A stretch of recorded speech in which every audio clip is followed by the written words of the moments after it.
ভারতের নয়াদিল্লিতে বাংলাদেশের হাইকমিশন আর কলকাতায় ডেপুটি হাইকমিশনের সামনে আবারও উগ্রবাদী হিন্দুদের বিক্ষোভ। বাংলাদেশের দীপু দাস হত্যাকাণ্ডের প্রতিবাদে এই বিক্ষোভ করা হয়।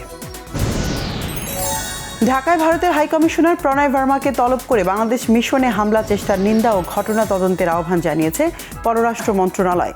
মিশনগুলো নিরাপত্তা জোরদারের তাগিদ। ভারতের সাথে সম্পর্ক তিক্ত করতে চায় না সরকার, বলেছেন অর্থ উপদেষ্টা ডক্টর সালেউদ্দিন আহমেদ। বিক্ষোভের বক্তব্য সরকারি ভাষ্য নয়। বিএনপির ভারপ্রাপ্ত চেয়ারম্যান তারেক রহমানের উপদেষ্টা হুমায়ুন কবির বলেছেন, বিএনপি ক্ষমতায় আসলে ভারতের সাথে সহযোগিতা করা হবে, তবে তা শেখ হাসিনার মতো নয়। রাঘব বোয়ালরা ধরা খাবে বলে এখনও ওসমান হাদির হত্যাকারীদের ধরছে না সরকার, অভিযোগ করেছেন ইনকিলাব মঞ্চের সদস্য সচিব। নীলফামারী 1, নারায়ণগঞ্জ 4, সিলেট 5 ও ব্রাহ্মণবাড়িয়া 2 আসনে জমিয়তে ওলামার সাথে বিএনপির সমঝোতা। এই আসনগুলোতে বিএনপির কোনো প্রার্থী থাকবে না, জানিয়েছেন সালাউদ্দিন আহমেদ। অন্তর্বর্তীকালীন সরকার সর্বোচ্চ যোগ্যতার পরিচয় দেবে আশা করা হলেও তাদের ব্যর্থতায় আইনশৃঙ্খলা পরিস্থিতির অবনতি হয়েছে, মির্জা ফখরুলের অভিযোগ। তারেক রহমানকে বরণ করতে বিএনপি নেতাকর্মীদের মধ্যে উৎসবের আমেজ। 300 ফিটে চলছে সংবর্ধনা মঞ্চ তৈরির কাজ। 25 ডিসেম্বর তারেক রহমানের সংবর্ধনায় 1.5 কোটির বেশি মানুষ হবে, প্রত্যাশা বিএনপির সিনিয়র যুগ্ম মহাসচিব রুহুল কবির রিজভীর। জাতীয় পার্টির একাংশের নেতৃত্ব আনোয়ার হোসেন মঞ্জুর জেপি সহ কয়েকটি দল নিয়ে গঠিত জাতীয় গণতান্ত্রিক ফ্রন্টের প্রার্থী ঘোষণা করেছে। 130 জনকে প্রাথমিক মনোনয়ন দিয়েছে নতুন এই জোট। 46,419 কোটি টাকা ব্যয়ে 22টি প্রকল্প অনুমোদন দিয়েছে একনেক। প্রধান উপদেষ্টা ডক্টর মোহাম্মদ ইউনূসের সভাপতিত্বে বৈঠকে এই প্রকল্পগুলো অনুমোদন দেয়া হলো।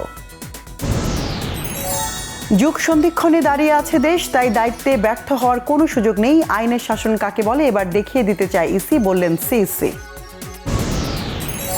টিএফআই সেলে নির্যাতন ও গুমের মামলায় শেখ হাসিনা ও 10 সেনা কর্মকর্তা সহ 17 জনের বিরুদ্ধে বিচার শুরুর আদেশ।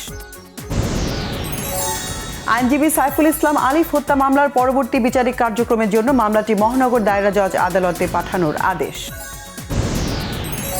নোয়াখালীর দ্বীপ উপজেলা হাতিয়ার জগলার চর দখল নিয়ে 2 গ্রুপের গোলাগুলিতে নিহত হয়েছে অন্তত 5 জন।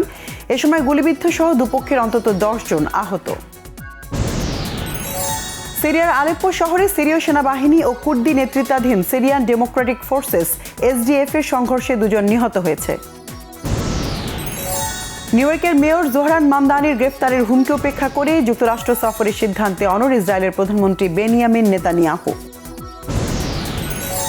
ফেডারেশন কাপে মোহামেডান ও বসুন্ধরা কিংসের ম্যাচ গোলশূন্য ড্র, ফলে বি গ্রুপে 4র্থ স্থানে থেকে নকআউট স্টেজের পথ কঠিন হয়ে উঠেছে বসুন্ধরার জন্য। বিপিএলে এসে চ্যাম্পিয়ন হতে চায় চট্টগ্রাম রয়্যালস। ফ্র্যাঞ্চাইজির মেন্টর তুষার ইমরান জানিয়েছেন, স্থানীয়দের সাথে বিদেশি ক্রিকেটারদের নিয়ে শক্তিশালী হয়েছে তার দল। আবহমান বাংলা সংস্কৃতি ও মুক্ত চিন্তার উপর সাম্প্রতিক সহিংস আক্রমণের প্রতিবাদে গানে গানে সংহতি সমাবেশ করেছে ছায়ানট। ধানমন্ডিতে ছায়ানট সংস্কৃতি ভবনের সামনে হয় এই সমাবেশ।